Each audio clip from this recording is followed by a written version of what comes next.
Hello, Illusionites. Today is another exciting day. We have another Hunter chapter. Yes. Absolutely. Hunter is still back. It's not a dream, and I'm still reviewing it. What a world do we live in? So, anyway, let's get right down to business. No, like, more introduction. No, we're getting down to business because this is a very exciting chapter. Very exciting.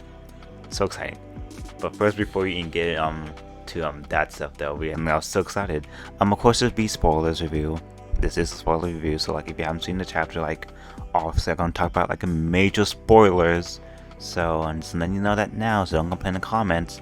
But yeah, okay, we're gonna start. We're gonna start from the top.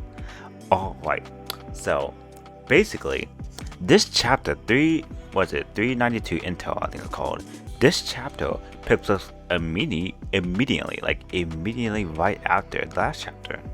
I don't know. I figured like after the last chapter we're going like skip to like maybe like the upper levels with maybe Kurapika. Once again, we don't have a main character with us. No Leora, no Zodiacs, no nothing. Like, wow. But it's okay because it excels in other ways, and we're gonna get to that. Okay, so first of all, people hunting around, wondering what's happening because after the fight at the last chapter with Penwai and the goons, that he fought and scared away. People are crowding around wondering what's happening because they're hunting gunshots and the commotion. And you see Henvai and that one guy is alive. The one guy from the last chapter, I don't know why his name is escaping me right now, I'm sorry. But the one guy from the last chapter, he's alive, but he has like an aura around him. So I was like, wait a minute, what's going on? Why you? Because I thought you had like a axe. Like he like Henvai used like his own like a nanometer, like he axed in the back of his head. Is he still alive, or is like a net after death thing? I don't know what's happening. I thought he got stabbed in the back of his neck. What the hell? So I'm kind of confused about that. Like, why are you alive? Why are you alive, my guy? And so, a few soldiers on the ship, bodyguard soldiers from this tier, comes towards Henvai and the guy, and the guy, he talks normally. He say, yeah, everything's all good, everything's fine. We set out the distance, and Henvai kind of covered for him and said, yeah, he's just like a civilian, like don't worry about him.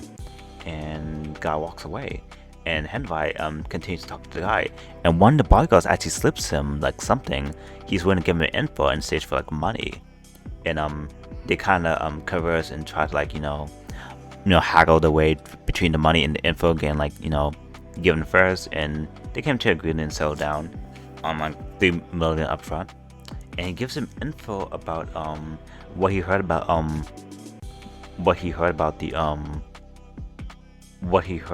the Haley's boss location, because he knows about the location of the Haley boss. And basically he tells him this one guy that helps, that's in charge of the ship wiring, said like there's a lot of wiring for a room that doesn't show up on the plant. So that's probably where like the actual rooms like hidden that the boss members actually are at right now. So he gives Henvai that information, and Henvai goes about his day.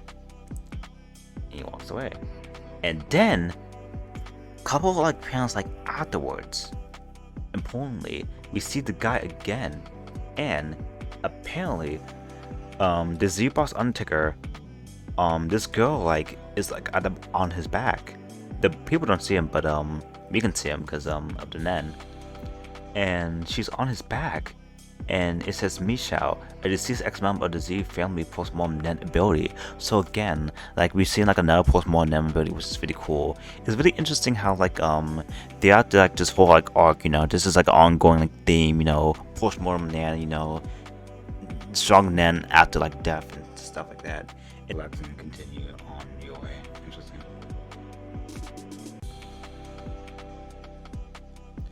I knew something was up. What's happening? This ability is called Zombie Girl, and basically Zombie Girl, Misha takes the is disease Undertaker, and her ability manifests after she died. So whenever a family member is involved in killing, she appears to inconspicuously dispose of the body. Once that accomplished, she vanishes, which is interesting. This ability is so like hyper specific, but like I didn't expect it.